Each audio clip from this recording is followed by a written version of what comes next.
Like how when Swamiji was spending time with Agni Ravishwara, he was such in a blissful state, literally no mind state Swamiji was in.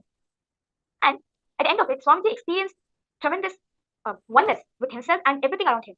And the same thing connection Swamiji is giving it to all of us. So just if you feel stuck in your work, do not think, okay, I'm stuck, I'm not able to manifest it. Feel free to open and ask. Only when you ask, only when you participate and involve yourself in the program, the more and more benefits you are going to get. So this power of materialization is nothing but you are experiencing the power of oneness with Swamiji. That's it. The more you enjoy it, the more you manifest it. So with this, let us move ahead to the next session. The next session is one of the most interesting sessions for all of you, where you'll be learning about Navakanda Yoga Samadhi directly from Swamiji.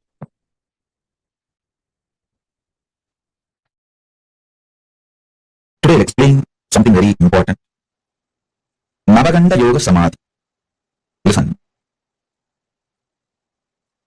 Listen to this word. Navaganda Yoga Samadhi. If you are familiar with Hinduism, especially the great enlightened masters, Siddhas, you would have heard this word Navaganda Yoga Samadhi. It means, see, there's a Siddha tradition in India, from Rameshwaram to Himalayas. This Siddha tradition is there. If you read these stories, life story of these Siddhas, one thing you will find commonly in all their lives, people saw their body parts lying separated, like a hand separate, leg separate, head separate, in the night time, and got frightened. This incident you will see multiple times getting repeated in so many masters' lives. How many of you read any Siddha's life where you have heard this incident? Raise your hand. Navaganda Yoga Samadhi, it is called. The body will be in separate parts. Hands will be separate and legs will be separate. Head will be separate. Body will be separate. But morning it will all assemble, settle down, and they will come back. They will start doing all their activities. It is not just Shirdi Sai Baba. Thousands of Siddhas. I should say not just thousands, even lakhs. Comfortably I can say lakhs. I'll tell you the important secret of this Navaganda Yoga. See, Navaganda Yoga does not mean they cut their bodies. Listen carefully. Kanda means cut. Akanda means uncut. Navaganda means 9 cut. Nava means 9. Kanda means pieces, cut. If you actually make a 9 cut on the body, it will give 10 pieces. 9 cut, 10 piece. This is called Navaganda Yoga. Listen. Navaganda Yoga does not mean actually the body is cut. I'll tell you what happens. You need to be very, very intense. Listen to this. All of you listen. I'll explain about this Navaganda Yoga. See, your ears can hear only certain frequency. That is the decibel. Below the decibel you can't hear. Above the decibel also you can't hear. Same way, your eyes cannot see below certain frequency light and above certain frequency light. See, light waves. Below certain frequency your eyes cannot see. Above the certain frequency your eyes cannot see. How many of you understand this? Human beings can detect the sounds only the frequency of 20 Hz to 20 kHz. Well, only 20 kilohertz. 2 Hz to 20 kilohertz only human beings can see. Not more than that. If it is below 20 Hz, you can't see. If it is above 20 kilohertz, you can't see.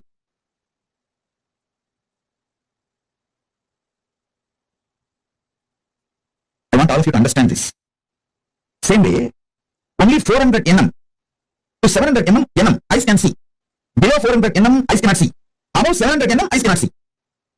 Now all of you should know, when you intensely unclutch, first thing will happen, your body will get detoxed.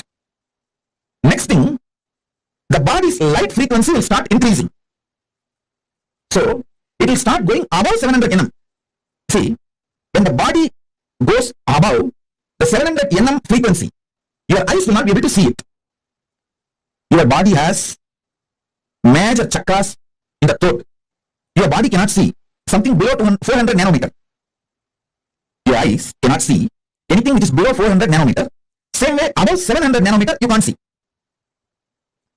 When you go into the deep unclutching, your body goes above the 700 nanometer light frequency. If your whole body has gone above the 700 nanometer frequency, completely nobody can see you. But listen carefully, this is more important. There are chakras in the throat, Vishuddhi. And the chakras in this part, see this knee as a chakra, this knee as a chakra. This Vishuddhi and this 2 chakra and the leg, knees also. This both knees also have a chakra. Listen carefully. The chakra in the knees of the leg, 2. Chakra in the knees of the hand, 2. 4. Chakra in the shoulder, 6. Chakra in the throat, 7. And in this 7 chakra, listen carefully. I'm not talking about the Muladhara, Swadhisthana, Anahara, Vishuddhanya, no. I'm not talking those chakras. I'm talking about these are actually minor chakras. There are 7 major chakras in your body and 14 minor chakras. These are like chakras in the shoulder, elbow, both the knees. These are called minor chakras.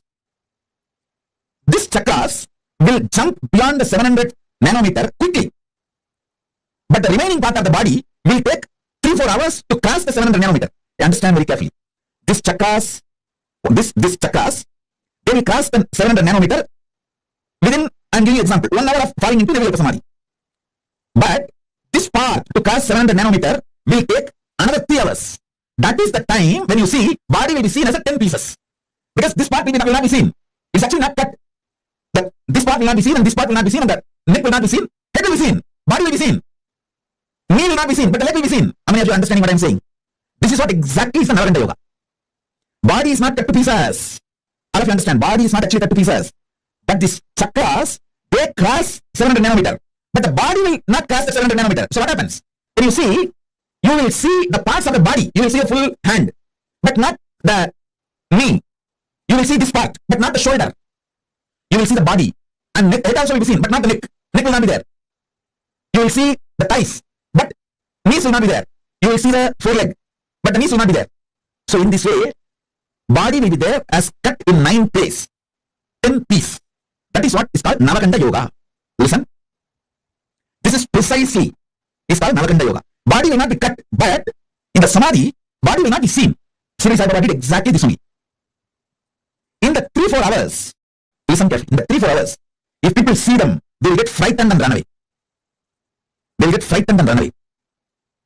Early morning, when the sunrise happens, early morning when sun rises, the whole body will come to normal frequency, below 700 nanometer, which you will all be able to see. Listen carefully. You need to understand this Navakanda Yoga.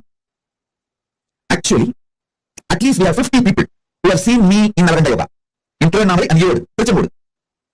After I started living the public organization life, I stopped it.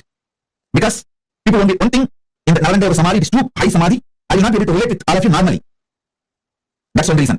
Second reason, this Navakanda Yoga Samadhi is nothing but leaving the body and going to Kailasa and coming back.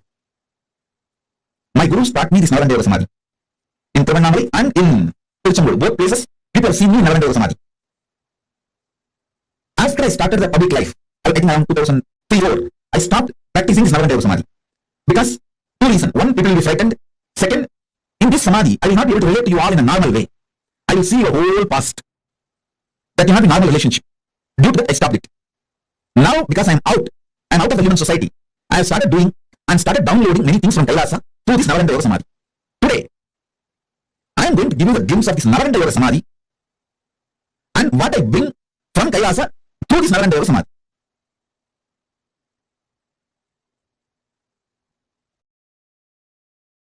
Listen.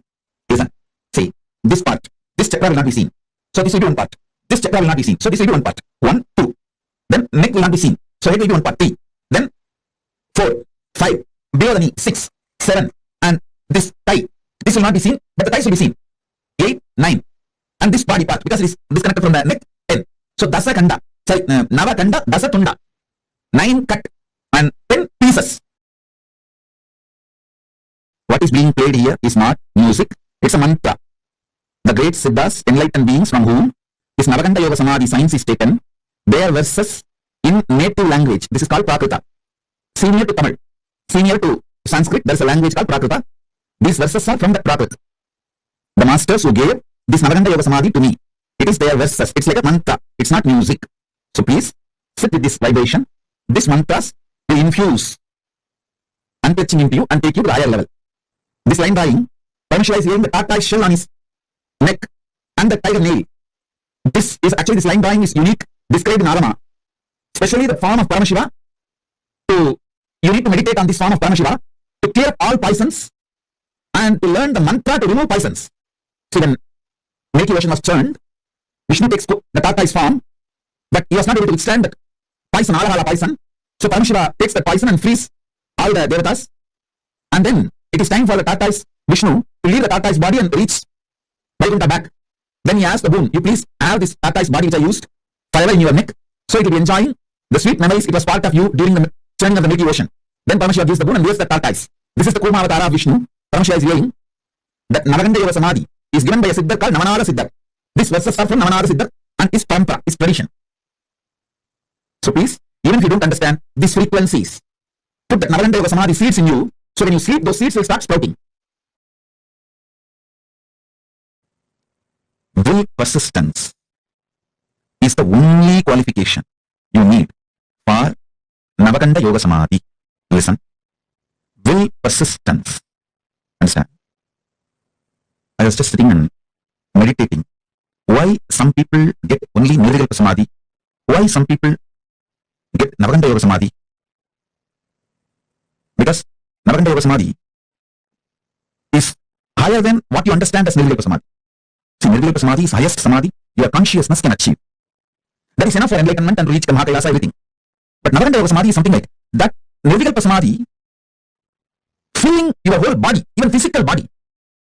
And the physical body entering into the consciousness of Nirvikalpa Samadhi and raising to the Mahakailasa's frequency with the body.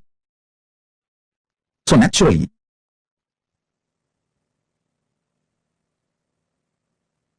I should say that Navaganda Yoga Samadhi is like a going more than Nirvikalpa Samadhi. Listen. Many people achieve Nirvikalpa Samadhi and be satisfied with it. That is like tamarind fruit. The inside the fruit is ripe and it naturally gets detached from the shell. So after that, what happens to shell does not touch you. What happens to the shell does not touch the fruit. Same way, once your consciousness is ripe, what happens to the body does not touch you. Many people come and tell me why great beings like Ramana Maharshi, Ramakrishna, Ram Surya Kumar all had cancer. Listen, they did not have cancer. They did not leave the body due to cancer. After they left the body, cancer took it. They decided to leave the body, so something has happened to the physical body to go back to the earth. So cancer took it back to earth. So be very clear.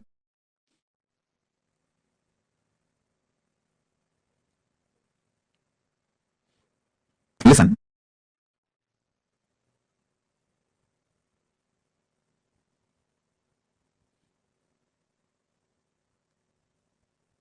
You need to elaborately understand this Nirvikalpa Samadhi and Navaganda Samadhi.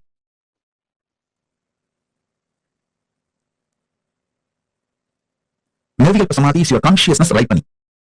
Navaganda Samadhi is even your body, along with your consciousness, raising to the higher worlds, higher time zones, higher energy fields.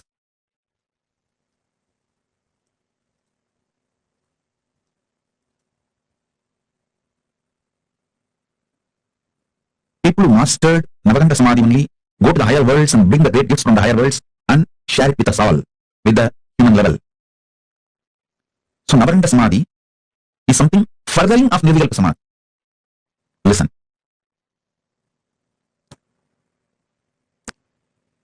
See, yesterday, I was sitting in Samadhi, wanted answer for this question to share with you all. Why some people achieve only Nirvikalpa Samadhi? Why some go up to Navaganda Yoga Samadhi? What is the ingredient, unique, real, principal ingredient for the alchemy of Navaganda Yoga Samadhi? Understand? Unique, principal, primordial, or I should say that, true, right, source reason for someone to travel to Navaganda Samadhi. How Paramashiva decides to give Navaganda Samadhi to some people? Why he gives Navaganda Samadhi to some people? I saw clearly, the Paramashiva revealed the reason clearly. It is sheer will persistence. You may ask, oh, after Nirvikalpa Samadhi, naturally your will dissolves. Then how can you have a will persistence? Listen, will dissolves into Paramashiva's will does not mean your will disappears. Fish may be inside the ocean, but it gets the right to swim on the top or the bottom. It can go to the depth of the ocean or it can just swim on the shallow waters. The freedom exists even in Navaganda, in Nirvikalpa Samadhi. This may be new information for you, but that's the truth.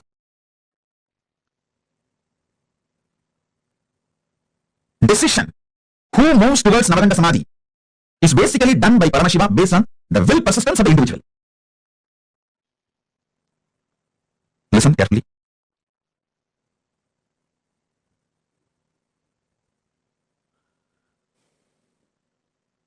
For any normal human being, Nirvikalpa Samadhi itself is enough. But if you want to be a teacher, guru, an incarnation, to bring great things from vertical time zone, higher worlds, and share it with the world, then you need Navaganda Samadhi.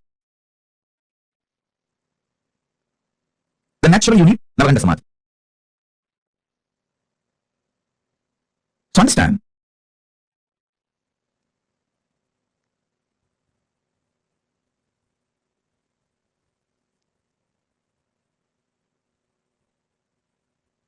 you may ask why masters like Varlu, Vellala, Ramalinga Swami took the body. He just used Navaganda Samadhi and made the Divya Sariya and left. He just took the body and left the higher worlds, Kailasa. But masters like Ramana Maharshi, Ramakrishna left the body here and went. Please be very clear. Never ever compare these great beings with your pea brain or rat brain, peanut sized brain. No, don't do that mess. Maybe Ramana Maharshi thought leaving his body here in the planet Earth will continue to help millions of seekers. I tell you, just Ramana Maharshi's body alone is such a powerful Jnanagarbha. Such powerful Jnanagarbha. Unimaginable Jnanagarbha. It made millions ripe into enlightenment, including me. If Ramana Maharshi has taken his body, like Varlu Ramalinga Swami, surely it would have been a great loss. So they have their own reason. Same way Ramakrishna. Ramakrishna, by leaving his body and especially making it burnt, he gave the asti which is installed now in hundreds of places all over the world. So each one of them have their own reason. You understand now the science of Navaganda Samadhi?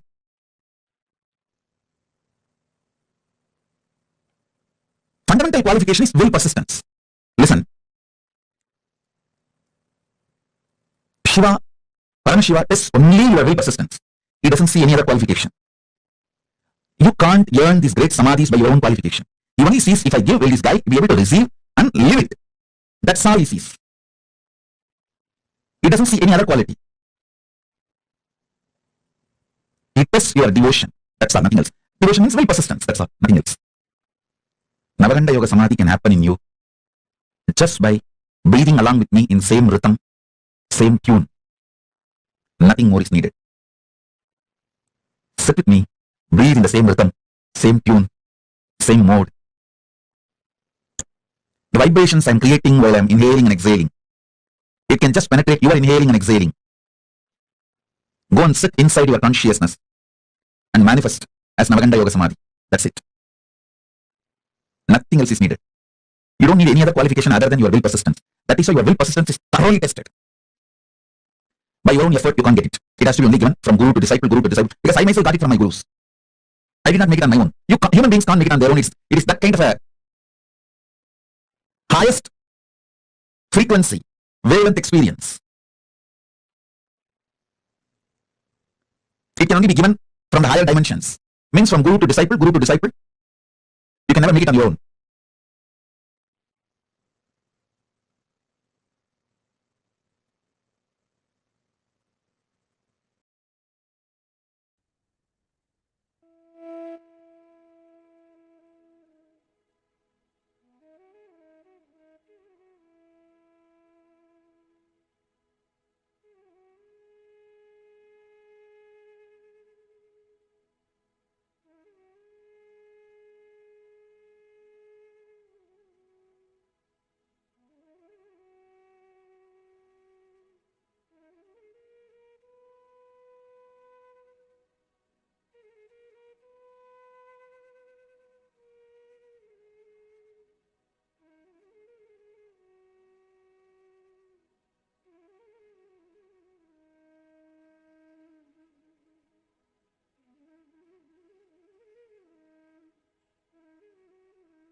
So beautifully Swamiji reveals exactly this little known science of Navakhanda Yoga Samadhi is breaking a lot of perceptions and judgments we have about the spiritual science by explaining it so scientifically for each and every one of us.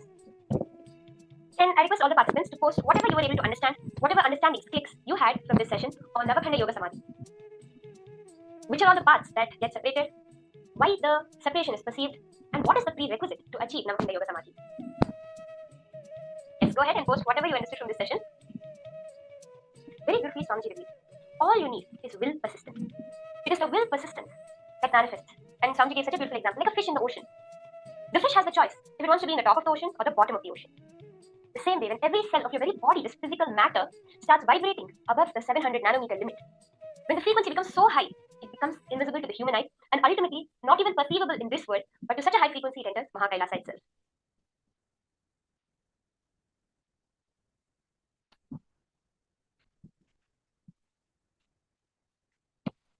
As Swamiji explained, Navakhanda, Nava means 9 and Khanda means cuts. Navakhanda means 9 cuts. When you're intensely unclutch, the energy centers, the chakras in the shoulders, the knees, will all jump beyond the frequency of 700 nanometers very quickly and become invisible to the human eye. Because eyes can only see a certain frequency. But the remaining parts of the body takes a few more hours to cross the 700 nanometer. So at that time, the parts visible will be the parts that do not have the chakras, and it will look as if there are 10 pieces, 9 cuts. As Swamiji says, Navakhanda Dasa Tunda means 9 cuts and 10 parts. So what are all these parts? Let us understand. First, we have the head, which will be seen, and the neck, which will become disappeared. So the neck chakra and the neck will go to the higher frequency. And then you have the chakras in your shoulders, which will also pass into the higher frequency. The chakras in your neck, the chakras in your shoulders, after which this part and this part will be seen. Both the upper arms will be seen. And the elbows will have disappeared. The elbows will disappear. The elbows will disappear and the forearms will be seen. So first the neck will be disappear and the head will be seen. The shoulders will disappear and the upper arms will be seen. Your elbows will disappear and your lower arms will be seen. So now how many parts do we have? 1, 2, 3, 4, and 5, the head. And then at the bottom, between your two thighs, where your thighs connect to your torso, those two chakras also will disappear. So therefore your torso will become the 6th piece. Because of which your thighs and then your knees, the chakras in your knees also disappear, and your two thighs come as the 7th and 8th piece. When your knees have disappeared, your two forelegs, your shin, your calf, your feet, your ankles, that area will appear as the 9th and 10th part. So we have the cuts 1, 2, 3, 4, 5, 6, 7 on your thighs and 8, 9 on your knees. And the parts being 1, 2, 3, 4, 5, 6, and then 7, 8 your thighs and 9, 10 your forelegs. So this is how the body gets separated up during the intense samadhi, where the chakras jump to the higher frequency.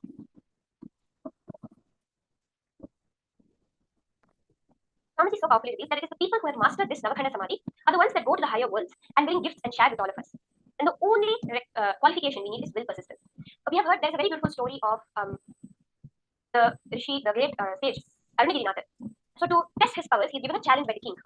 And the challenge which he is given by the king is that because the king is influenced by some ministers who have something against Nithyananda. Actually, Nithyananda is a very great sage from Tiruvannamalai, the birthplace of Swamiji. And to give a test to him whether he is very enlightened, the king said, get the Parijata flower, which grows in Swargaloka. So he is told to get the Parijata flower, which is an everlasting flower, it never wilts, from Swargaloka. For that purpose, actually, Nithyananda enters the body of a bird and flies to Swargaloka and gets the Parijata flower and comes back. This is one instance where objects from higher lokas were brought down to this loka. And that is what Swamiji reveals happens during the Navakhanda Yoga Samadhi, where your body goes to the higher lokas and you can actually get things from those lokas and come back down to this loka. But what do you need to be able to do this? It is will persistence. See, willpower is more like you just say it has to happen, but you say it has to happen with the idea that if it fails, I'm going to say, see, I made the will, it did not happen. Willpower inherently has the idea of failure. But will persistence is saying that no matter what, I will make it happen. That is what is the necessary prerequisite qualification to achieve this Navakhanda Yoga Samadhi. So what is it? It is will persistence. What will persistence is? Can I request all of you? What do you understand as will persistence? Will persistence is just you knowing no matter what, you're going to make it happen. That is what is will persistence.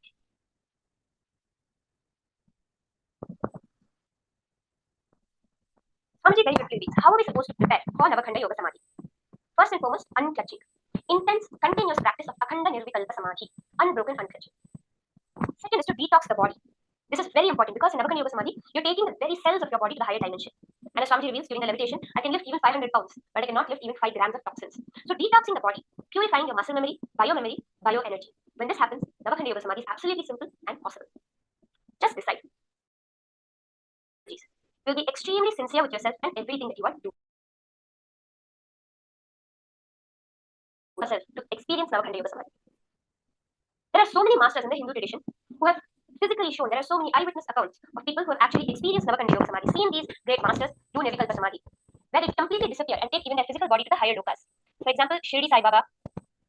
One of the examples is Shirdi Sai Baba, who so many people have seen him take in the Navakhanda Yoga Samadhi state and disappearing during the night time.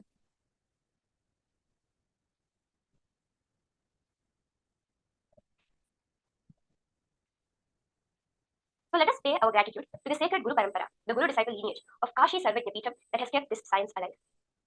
The Supreme Pontiff of Hinduism, Sri Nithyananda Paramashivoham, was coronated as the successor to this ancient Hindu kingdom in 1999 at 21 years of age. So I hope all of you understood very well now what the science of Navakhanda Yoga Samadhi is. What did Swamiji reveal? During Navakhanda Yoga Samadhi, we can go to the higher dimensions and get what we want. What exactly are we doing during materialization? Swamiji reveals that during materialization, you're just bringing the energy and reducing the frequency to that of matter. In the Kailasa space, the Maha Kailasa, the space of Paramadvaita, what exists? Just pure energy, pure consciousness. When that consciousness frequency is reduced to the level of matter, brought down to Bhuloka, we see it as materialization. So now, when we're doing it, enter it from this context. We only need will persistence to manifest the powers. Nothing else is needed except will persistence. What does that mean? When we are manifesting the power of materialization, without bringing any ideas inside, it's difficult. I have sat for this session so many times and never had a breakthrough. How can it even be possible for something to suddenly appear without any external reason? Hold the will persistence. Even we see as per modern science, where they say that energy and matter are the same. It is energy that appears to us as matter. That energy which is all pervading, which is Paramashiva, which is within us in the form of the quantum vacuum fluctuations, that energy can be harnessed through the power of unclutching. When we are unclutched, holding the will persistence, the intense feeling connection to Swamiji, using the Mahavakya as our password to tune in to this higher frequency, the power manifestation will simply happen. So are we all ready for this? Shall we start? Okay. So in this round, we'll be continuing the power of materialization. I request all the participants, you can clean your hands, wash it, dry it, take a picture of your palms, ensure there's zero, there is no marks, no powders, nothing on your palm, and settle down for this power manifestation.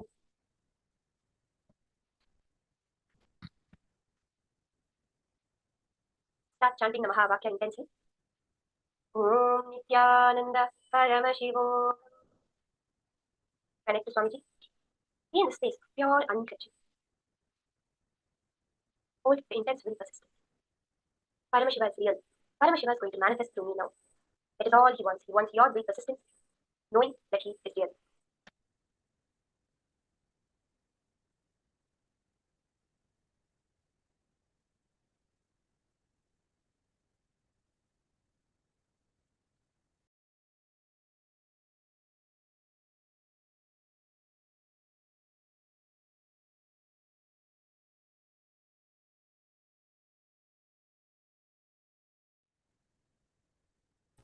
Connect to Swamiji. Remember that all you need to hold is will persistence. That is enough to guide you through the dimensions up to Maha Kailasa. Experience that space of pure energy and be able to even convert it into matter. Let us start.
Continue manifesting. Just look at it. Just see how Paramashiva is there. Let your whole focus be on experiencing that space of Maha Kailasa. You're going to immediately just be able to experience the space of unclutching in every pore of your body. How does it feel to be in the space of unclutching? Hold on to that. That is what will raise your frequency to Maha Kailasa. The experience of everything as pure energy will happen. Don't forget to continue chanting the Mahavakya. The Mahavakya is very important. It is that password, that vibration, the cosmic vibration that will increase your frequency. Continue manifesting. If you have any questions about the power, about the understanding of Navakhanda Yoga Samadhi, about anything, please feel free to post it. We will definitely be attending to it.